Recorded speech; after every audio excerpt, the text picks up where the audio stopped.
Creed en sus profetas. Sábado 5 de octubre 2024. Lucas 23. Jesús ante Pilato. Entonces, levantándose toda la multitud de ellos, lo llevaron a Pilato y comenzaron a acusarlo diciendo: Hemos hallado a este que agita nuestra nación, prohíbe dar tributo al César y dice que él es el Cristo, un rey. Entonces Pilato le preguntó diciendo: ¿Eres tú el rey de los judíos? Respondiendo le dijo: Tú lo dices. Pilato dijo a los principales sacerdotes y a la multitud: No hallo ningún delito en este hombre. Pero ellos insistían diciendo: Alborota al pueblo enseñando por toda Judea, comenzando desde Galilea hasta aquí. Jesús ante Herodes Antipas. Entonces Pilato, al oírlo, preguntó si el hombre era Galileo, y al saber que era de la jurisdicción de Herodes, lo remitió a Herodes, quien también estaba en Jerusalén en aquellos días. Herodes, viendo a Jesús, se alegró mucho porque hacía mucho tiempo que deseaba verle, pues había oído muchas cosas de él y tenía esperanzas de que lo vería hacer algún milagro. Herodes le preguntaba con muchas palabras, pero Jesús no le respondió nada. Estaban allí los principales sacerdotes y los escribas, acusándolo con vehemencia, pero Herodes y su corte, después de menospreciarlo y burlarse de él, lo vistieron con ropa espléndida y volvió a enviarlo a Pilato. Aquel mismo día se hicieron amigos Pilato y Herodes porque antes habían estado enemistados. Jesús de nuevo ante Pilato. Entonces Pilato convocó a los principales sacerdotes, a los magistrados y al pueblo, y les dijo: Me han presentado a este como persona que desvía al pueblo.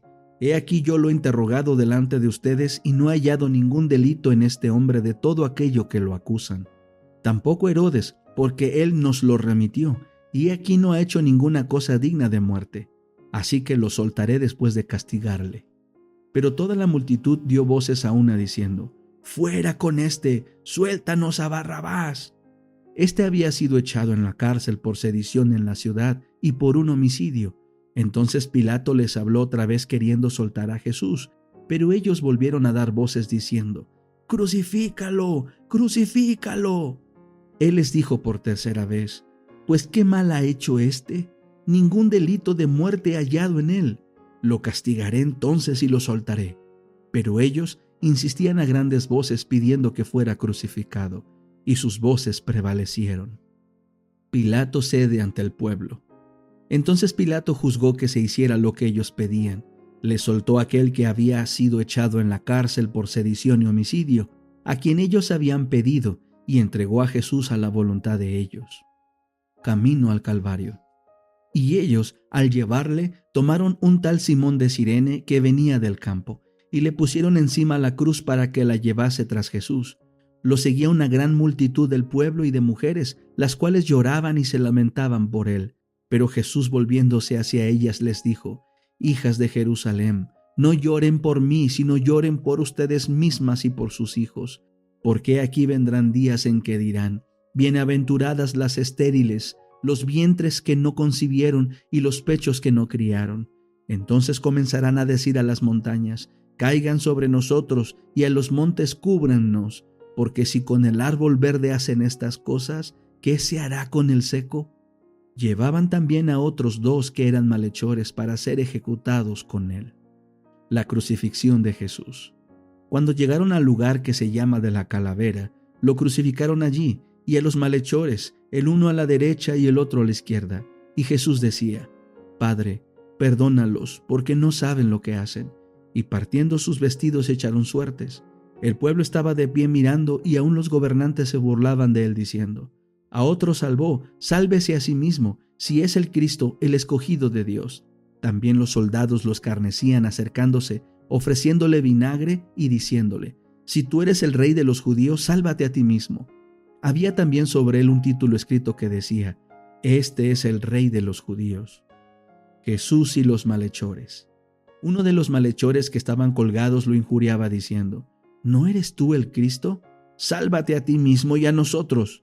Respondiendo el otro, lo reprendió diciendo: ¿Ni siquiera temes tú a Dios, estando en la misma condenación? Nosotros a la verdad padecemos con razón, porque estamos recibiendo lo que merecieron nuestros hechos, pero éste no hizo ningún mal. Y le dijo: Jesús, acuérdate de mí cuando vengas en tu reino. Entonces Jesús le dijo: De cierto te digo hoy, estarás conmigo en el paraíso. La muerte de Jesús. Cuando era como el mediodía, descendió oscuridad sobre la tierra hasta las 3 de la tarde.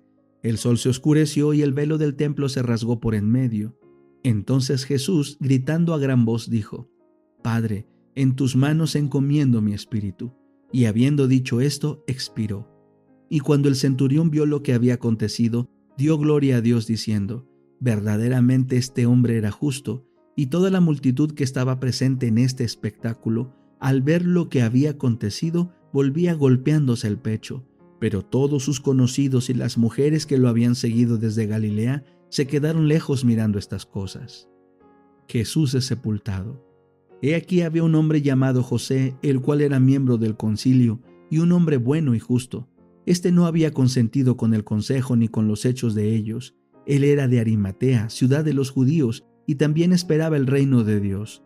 Este se acercó a Pilato y le pidió el cuerpo de Jesús. Después de bajarlo de la cruz, lo envolvió en una sábana de lino y lo puso en un sepulcro cavado en una peña, en el cual nadie había sido puesto todavía.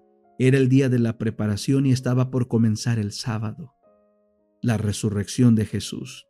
Las mujeres que habían venido con él de Galilea también le siguieron y vieron el sepulcro y cómo fue puesto el cuerpo.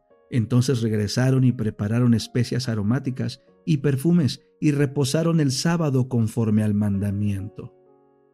El deseado de todas las gentes. Capítulo 67. Ayes sobre los fariseos.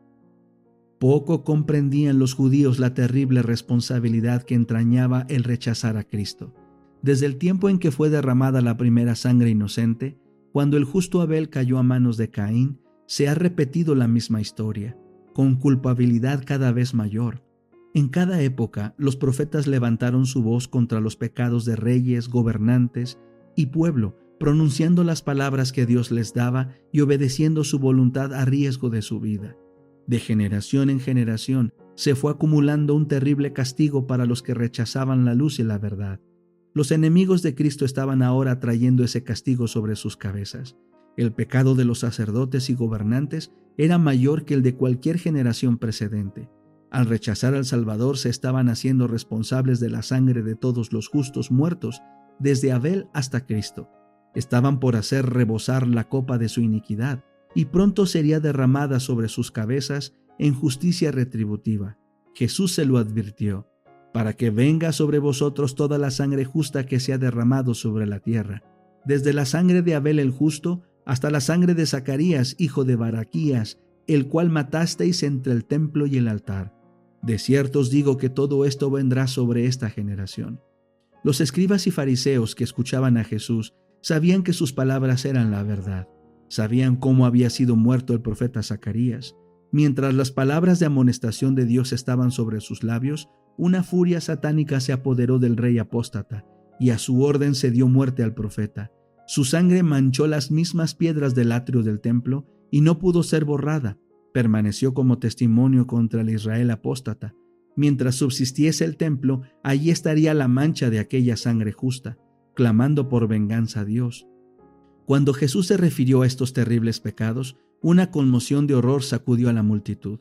Mirando hacia adelante, Jesús declaró que la impenitencia de los judíos y su intolerancia para con los siervos de Dios sería en lo futuro la misma que en lo pasado. Por tanto, he aquí yo envío a vosotros profetas y sabios y escribas, y de ellos a unos mataréis y crucificaréis, y a otros de ellos azotaréis en vuestras sinagogas, y perseguiréis de ciudad en ciudad. Profetas y sabios, llenos de fe y del Espíritu Santo. Esteban, Santiago y muchos otros iban a ser condenados y muertos. Con la mano alzada hacia el cielo y mientras una luz divina rodeaba su persona, Cristo habló como juez a los que estaban delante de él. Su voz, que se había oído frecuentemente en amables tonos de súplica, se oía ahora en reprensión y condenación. Los oyentes se estremecieron. Nunca había de borrarse la impresión hecha por sus palabras y su mirada. La indignación de Cristo iba dirigida contra la hipocresía, los groseros pecados por los cuales los hombres destruían su alma, engañaban a la gente y deshonraban a Dios.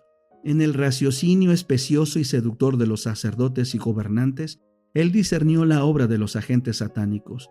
Aguda y escudriñadora había sido su denuncia del pecado. pero no habló palabras de represalias. Sentía una santa ira contra el príncipe de las tinieblas, pero no manifestó irritación. Así también el cristiano que vive en armonía con Dios y posee los suaves atributos del amor y la misericordia, sentirá una justa indignación contra el pecado, pero no le incitará la pasión a vilipendiar a los que le vilipendien. Aún al hacer frente a aquellos que, movidos por un poder infernal, sostienen la mentira, conservará en Cristo la serenidad y el dominio propio. La compasión divina se leía en el semblante del Hijo de Dios mientras dirigía una última mirada al templo y luego a sus oyentes. Con voz ahogada por la profunda angustia de su corazón y amargas lágrimas, exclamó: Jerusalén, Jerusalén, que matas a los profetas y apedreas a los que son enviados a ti.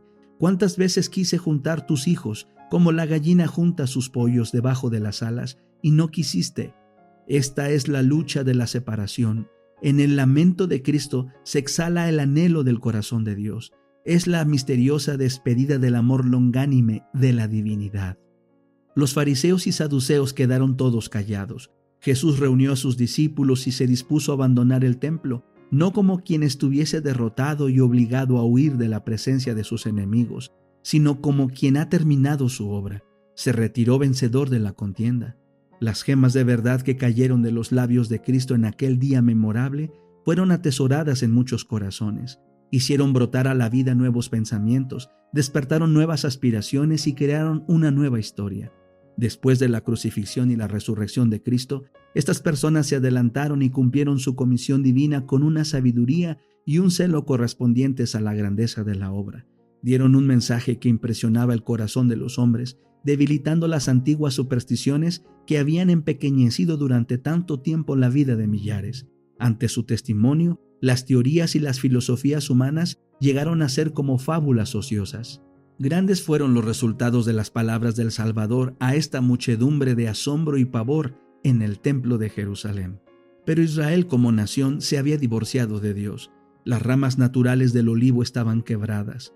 Mirando por última vez al interior del templo, Jesús dijo con tono patético y lastimoso: He aquí vuestra casa os es dejada desierta, porque os digo que desde ahora no me veréis, hasta que digáis: Bendito el que viene en el nombre del Señor.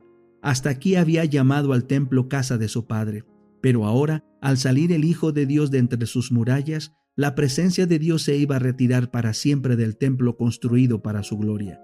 Desde entonces sus ceremonias no tendrían significado, sus ritos serían una mofa.